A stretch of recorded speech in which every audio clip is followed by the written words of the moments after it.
언제나 함께 해주었다. 더불어 아버지 암을 꼭 낫게 하겠다고 약속했다. 밥 깔고 내가 궁디 물 흘리고 무슨 거 하는 건 그건 벌써 잊어버리지. 아들한테 저거 할게 취미가 있고 참 재미가 있으니까. 그러니까 딩줄도 몰래 그때는 일도 뒤지만은 자고 있나면 암치다에 맹토 일하러 가야 되지 싶고. 이전에 큰아들과 거제 막내가 찾아온 날. 얼굴이 좀 나아지셨네.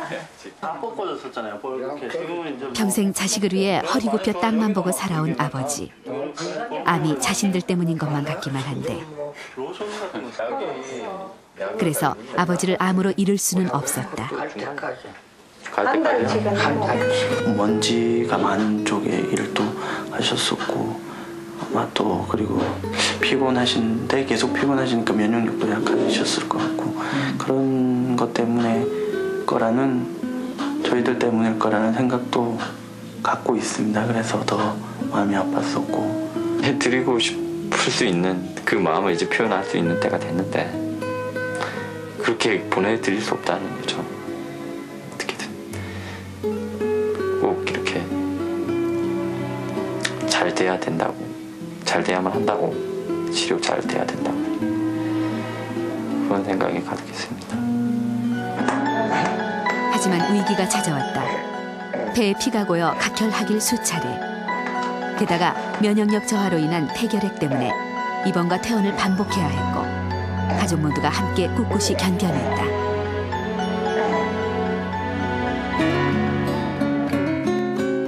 어머니는 지금도 하루 세 끼 따뜻한 밥을 짓는다. 환자의 입맛을 위해서다. 그리고 밥상엔 제철 나물과 된장국이 빠지지 않는다. 하지만 무엇보다 중요한 건 병태 씨의 의지. 음식 삼키는 연습을 6개월이나 해야 했지만 늘 한결같았다. 한 가지 표현하겠죠.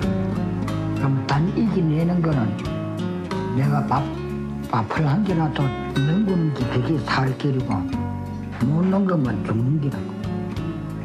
먹어야 산다는 의지가 있다겠지. 그게 강하지요. 내가 안 먹으면 죽는 건 확실하잖아요. 여보세요. 혹 아버지가 의지를 잃을까 자녀들은 번갈아가며 안부 전화를 한다. 아버지에 대한 사랑이다. 우리는 아들 보고 조심하라고. 아들은 우리 보고 이제 일찍 하지 말라고 맨날 그렇지. 그게 사는 거지. 오랜만에 노부부가 먼 길을 나섰다. 암투병을 하기 전까지 살았던 시골집과 땅. 이곳에서 4남매를 키우고 농사를 지었다. 지금은 다른 사람이 주인이지만 황병태 씨는 농사를 그만둔 것이 못내 아쉽다.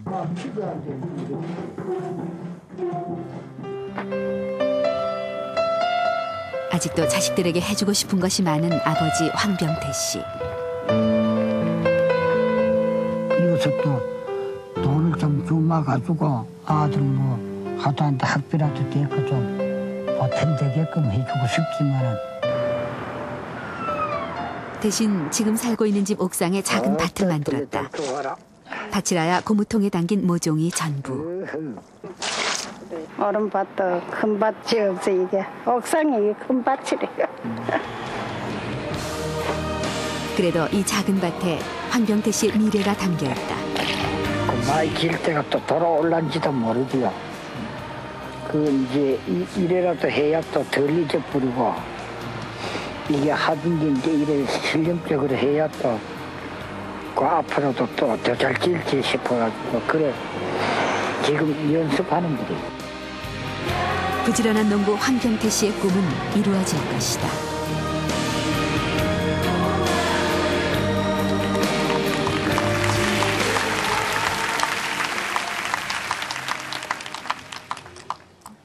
아버지 큰딸 경순입니다. 모든 것이 쑥쑥 자라는 6월 저희 어릴 적 이맘때 아버지는 늘 종종 걸으셨죠. 작은 농사 지으며 사남매 뒷바라지 해내느라 잠시도 쉬지 않으셨습니다. 부지런한 아버지 덕분에 어려운 형편에도 저희 사남매는 수업료를 한 번도 밀려본 적이 없었습니다.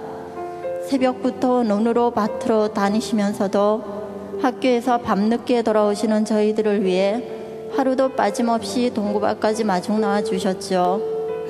그런데 아버지가 저희를 어떻게 키우셨는지 당신께서 암에 걸리기 전까지 까마득히 잊고 있었습니다.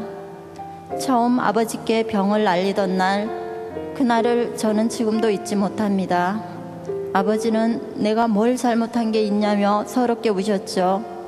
우리 사남매는 아버지를 아직 기를 수 없다고, 반드시 치료해드리겠다고, 그러니 조금만 더 저희 곁에 계시게 해달라고 마음속으로 빌고 또 빌었습니다. 그날 이후 우리는 누구도 아버지 앞에서 울지 않았습니다. 대신 아버지를 반드시 낫게 하겠다던 그 약속을 지키기 위해 할 수 있는 일을 찾았습니다. 임신 중이던 순서빈에는 멀리 지방에 살면서도 맛깔스러운 음식을 해 나르고, 막내 인섭이는 대학원 수업을 빼먹어 가면서 한 번도 빠뜨리지 않고 병원을 모시고 다녔습니다. 미국에 있는 둘째는 수시로 이메일을 통해 아버지를 응원했고요. 아버지, 저희들은 힘들게 투병하시는 아버지가 외롭지 않기를 바랬습니다. 혼자 싸우시는 게 아니라는 것을 알게 해드리고 싶었습니다. 수술 후 중환자실에 누워 계실 때 너무나 고통스러워 하시던 아버지의 모습이 눈에 선합니다. 저희들이 할 수 있는 것은 당신의 손을 잡아드리는 것밖에 없었습니다.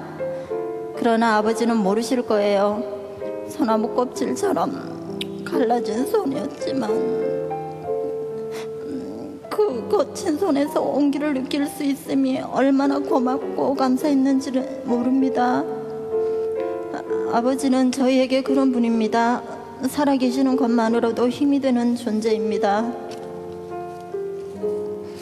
사는 게 뭐 그리 바쁘다고 아버지 건강검진 한번 제때 못 해드리고 그 힘든 투병 생활을 하시게 만든 저희 사남매, 아버지 용서해 주세요. 그러나 저희들의 불효에도 불구하고 하나도 아닌 2개의 암과 잘 싸워주셔서 지금 이렇게 우리 곁에 계셔주셔서 감사합니다. 싸움이 아직 다 끝나지 않았지만 지금까지 잘해오신 것처럼 조금만 더 힘을 내세요. 저희 모두 아버지 당신의 자식인 것이 자랑스럽습니다. 아버지 사랑해요. 경순 원리.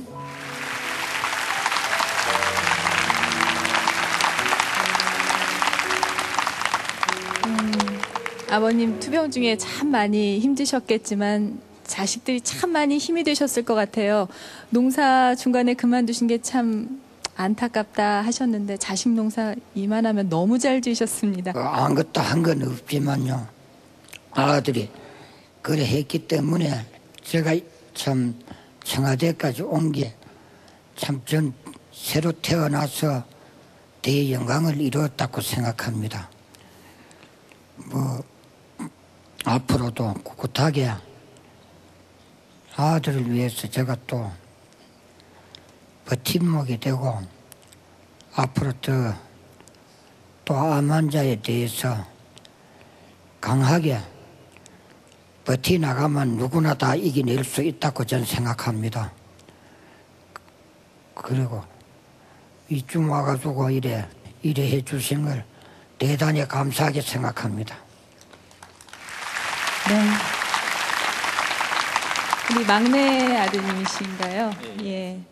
막내 아드님께서 정말 아버지를 이대로는 보낼 수 없다. 꼭 장가를 나는 가야 된다. 이런 결심을 하셨던 것 같은데요. 어떠세요, 요즘 마음이? 요즘 사실 너무 행복합니다. 사실 그 힘든 싸움에서 이렇게 이겨주신 아버지가 대한민국 1%라고 저는 생각하거든요. 아니 전 세계에서도 정말 드물다고 생각합니다. 그런 아버지가 너무나 자랑스럽고 또 오늘 이런 자리를 통해서 우리 아픈 고통을 겪고 있는 암 환자분들과 그 가족분들에게 용기와 희망을 줄 수 있다는 이 자리에 서게 됐다는 것 자체가 저는 오늘 너무 기쁘게 생각하고요. 정말 진심으로 감사드립니다. 아버님이 너무 자랑스럽고요. 앞으로 지금처럼만이라도 이렇게 건강을 유지하셨으면 그럼 좋겠습니다. 그리고 피부도 좀 좋아지셨으면 좋겠고 그때가 한갑이셨어요. 네, 한갑 잔치도 못 해드렸는데 아주 환갑잔치도 해드리고 싶고 해외여행도 한번 보내드리고 싶고요. 여러분 이 가족들 정말 암 환자에게